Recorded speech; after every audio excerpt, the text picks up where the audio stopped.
In the time and the frame that we live in, where religion itself is under attack, where people of faith are considered to be backward, where it's actually cool to be anti-religious, what makes you a Muslim? Why are you a Muslim?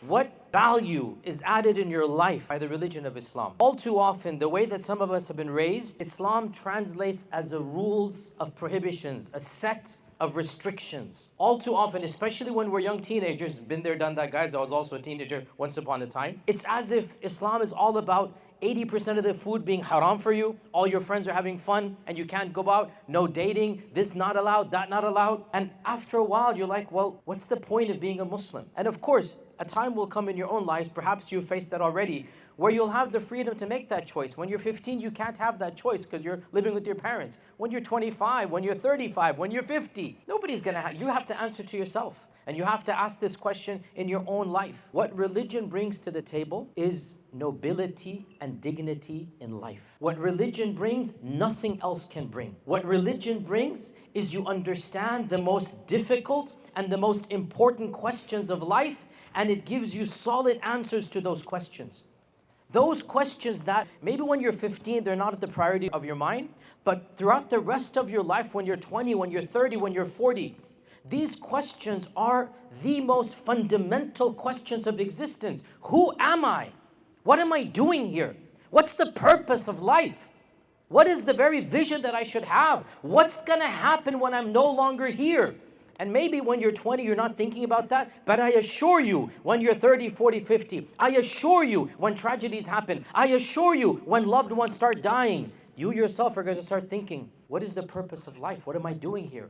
And this is where you will realize what religion brings, no other system or philosophy can bring to the table, because religion is the only paradigm that solidly answers the biggest questions of existence. Who put me here? Why did he put me here? What am I supposed to do? How should I even live my life? Where do I get my values, my ethics, my priorities from? How do I know right from wrong, good from evil? And then what's going to happen when I'm no longer here? How do I make the most of my life?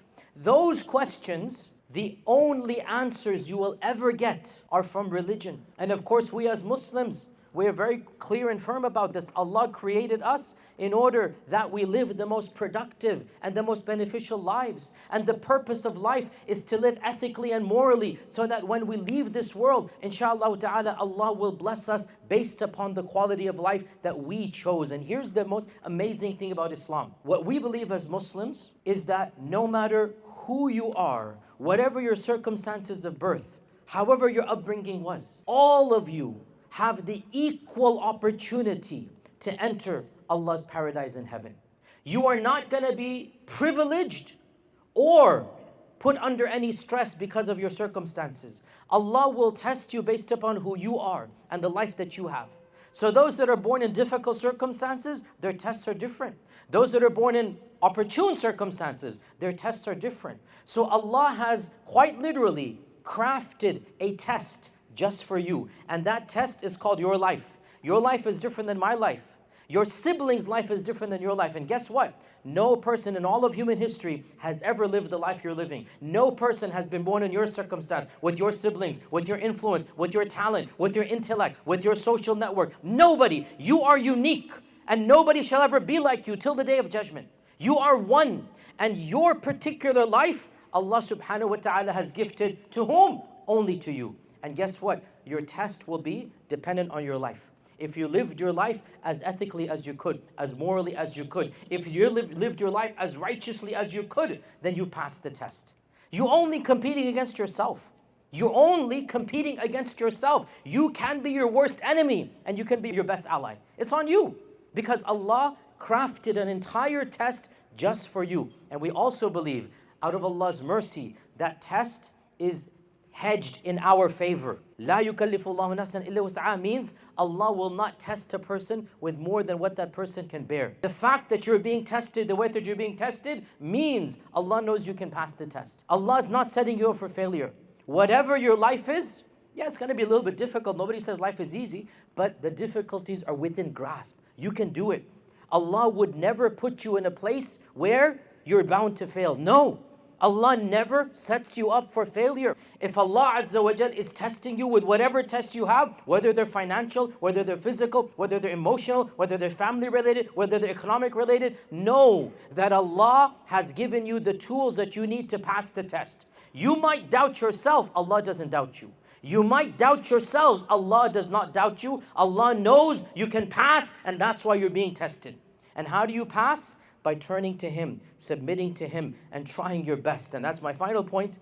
Passing the test, amazingly, this is mind-boggling. In the eyes of Allah, passing is not like how you play your sports or how your teacher grades. Allah doesn't care about the final product. Allah wants to see only one thing, and that is what? Your effort, your sweat, your tears. Allah wants to see your dedication. Allah doesn't care about the efforts. How could He when He's in charge of the result? Allah doesn't care about the result because Allah is the one who brings the result. What do you have to do? Put in the effort. So your test will be judged and graded not based upon the results. People might think you failed, but if you put in the effort, in the eyes of Allah, you pass with an A+. That's the beauty of our faith. All you have to do is try sincerely. Try. And even if you don't get what you thought you wanted, even if the world thinks you haven't won, doesn't matter. In the eyes of Allah, you are a winner because you tried. That is the most amazing principle of our religion. I want to conclude on one point. Guys, the world is a very confusing place. There's a lot going on right now. My mind right now is literally just everywhere. The Islamophobia, Trump's tweets, the governors against us. There's a lot going on. What's happening in Gaza. My mind is everywhere. But I know one thing. Allah chose me and you to be in this time and place. Allah chose us to be here. And this is our test. This is what we have to do. We have to make sure that when we leave this place, we've tried our best to make it better. Even if we don't see the results of it being better, as long as we try to make the world a better place, as long as we try to influence our brothers, our sisters, to make the broader society understand, we're not terrorists, we're not evil people, we're not here to change the whole world, we're here to make the world better. And if we try, then alhamdulillah, we will succeed. Muslim brothers, listen to me carefully. Islam is super easy. Don't let anybody confuse you. Islam is super, super easy. I'll give you the whole summary of the religion in 2 sentences. Number 1, worship Allah with utmost dedication and sincerity as much as you can. And number 2, benefit as many people as you can. That's it.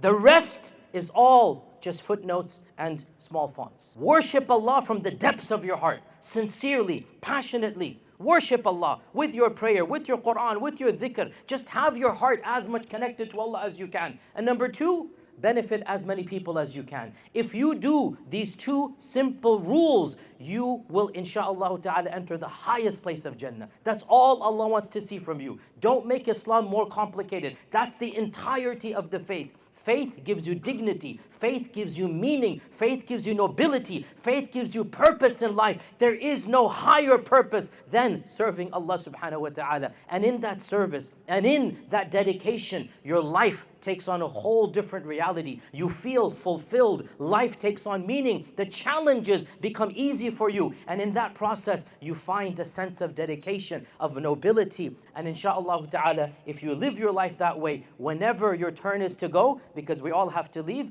as long as you strove with your utmost sincerity, in the eyes of Allah, you've passed the test and you've made life meaningful.